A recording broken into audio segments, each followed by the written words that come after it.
Today for our class, you're going to need a pencil, markers, crayons, and a white piece of paper or your sketchbook. If you don't have any of these materials, you can substitute them with color pencils. Our monster project is based on an artist named Niamh Sharkey. She is from Ireland and has been a member of the Illustrators Guild in Ireland for several years. She is well known for all her illustrations and her children's picture books. Her most famous one is after a monster named Henry, and it was so inspirational that they decided to sign her and make a cartoon series that she helped create and edit for Disney Junior called Henry Huggle Monster project that's inspired by Niamh Sharkey. And over here we have some example of monsters. These are just to help you. If you want to use them, you do not have to use these guys. And so first we're going to start out with our white piece of paper or your sketchbook paper. And we're going to put our hand like we're smacking a high five to our paper right down in the middle. We want our head to be that big. So think about what kind of shape you might make your head. I'm not going to keep my hand here. I'm going to pick it up and move it, but I'm going to start by outlining that shape. So I think today I want to do kind of a squarish body for my head. All right, and now I have my shape. And at any point in time, please know that you can pause it if you need to go slower and hit play again if you're ready to get caught up. All right, so for my next step, I'm going to go ahead and start with the eyes. Now you can see there's some examples down here, or you can think of your own. So I want to do a bunch of different eyes. So I'm drawing pencil. I'm not drawing too dark, but we are going to go over our lines with marker in just a minute. So I have a bunch of different eyes, and maybe I'll put a dot in the middle. So now I have some eyes for my monster.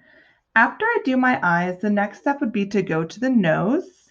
And I'm going to try to do just a big old squiggle nose. And then the next step is I'm going to draw my mouth. And I like lots of teeth, but sometimes I do little teeth too. So I'm going to actually make a nice big open mouth like this. Maybe put a little cheeks there. I'm going to do just 2 teeth. But you can see over here, there's some examples of spiky teeth, teeth that go up, teeth that go down. You could draw any kind of teeth you like. After the teeth, we're going to go up to the head and start with the hair and ears. So for my hair, I'm just going to actually make some spiky hair. And maybe you want to make spikes or different things going up in the air. And for my ears, I'm going to make like spiral ears with a triangle popping off of it. Remember, they're monsters, so really you can draw whatever you like. Be creative and use your imagination. Now, at any point in time, we're going to look back at our ears and our body and think, are there any patterns or designs that I can add to this? I'm going to think about different lines. So maybe I want to add some line in the shape and maybe some circles. Maybe I want to add some circles like I have little dots all over my monster. This makes our monster a little bit more interesting and personalized. All right, so after I have that, I'm going to think about the legs. What's going to be below? I'm not sure. Maybe I want to draw a body with pants, or maybe I want to draw some squiggly legs hanging down. I think I'm going to just do 2 little legs. Almost looks like chicken feet.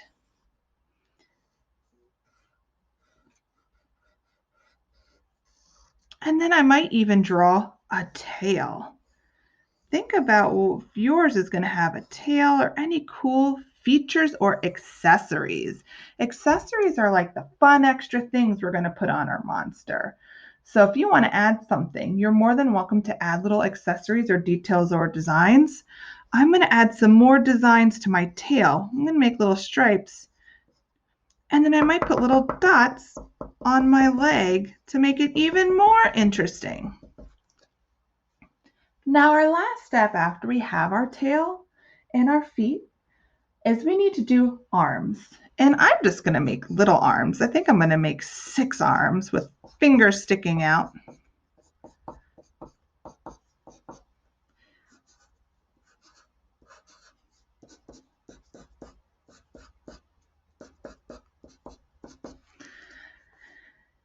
I love it. And now at this point in time, if you would like, you can go ahead and add some extra things if you want to put on them, or add extra details to the body or the tail. Once you are satisfied and ready, we're going to go ahead and outline our lines and then color them in. Now for this step, you can choose whichever marker you want. You can do a black marker for the outline. I like to choose a dark color so it stands out. And I think today I want to use dark purple.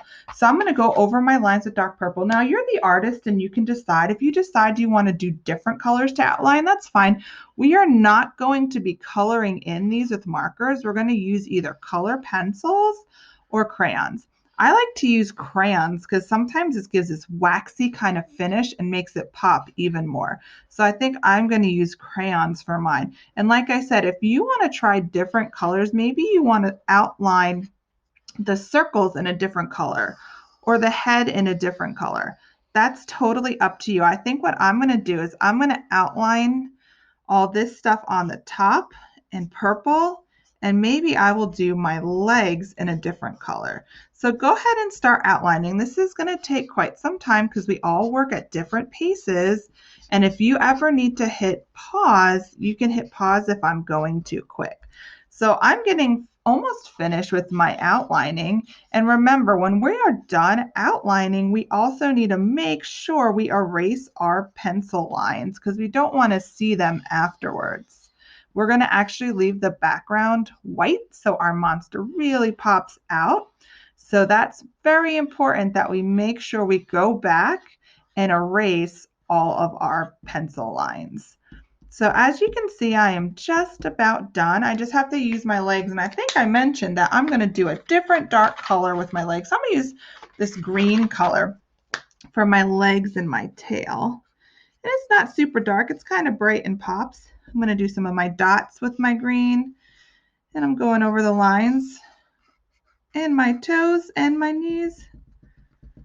All right. So at this point in time, if you need extra time, then go ahead and hit the pause button because I'm about ready to go the next step. And if you're not ready to go the next step, hit pause.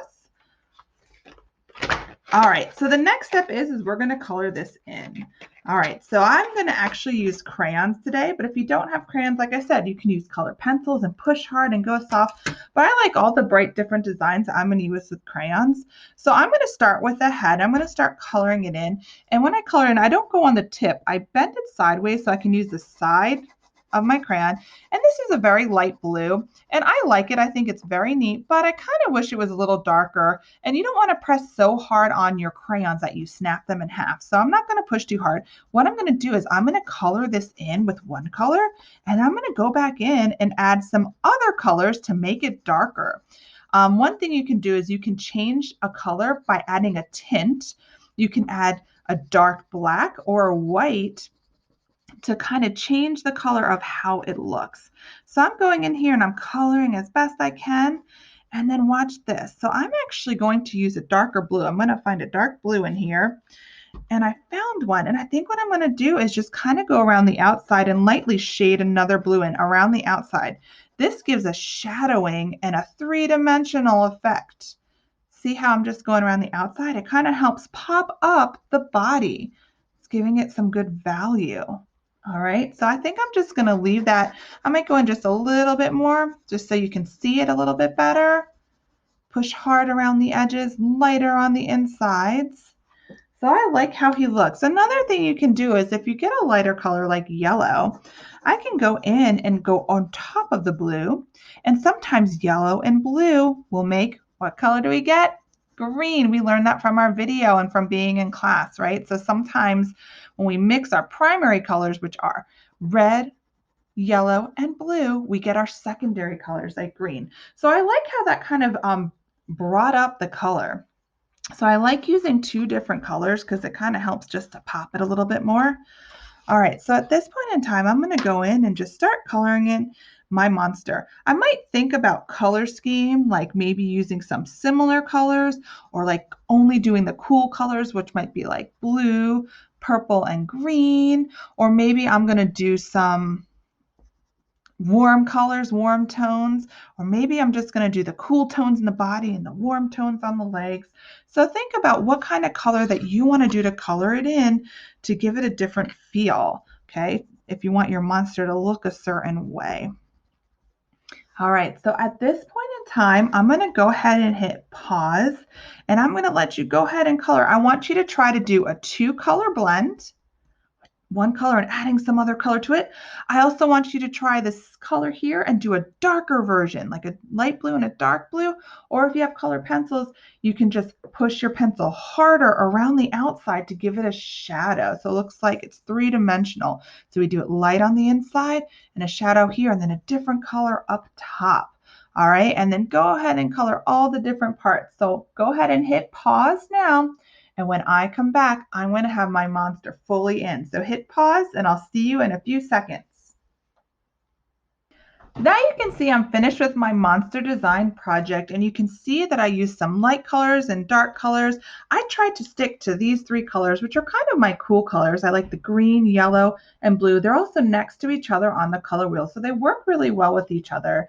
And I use different value scales. I like my crayons because I had a lot of different box, and they're really bright, vivid colors, and they're just fun and they pop. But you can also get this effect with color pencils as well. And you can also see how I did some color blending where I did 2 colors and blended them together. And then I did some shadowing where I pushed a little bit harder or got a darker color and it went around the outside here. And up here, I did all 3 of the colors together to get this fun, cool effect. I hope you enjoyed this and I'll see you next time. Thanks. Bye.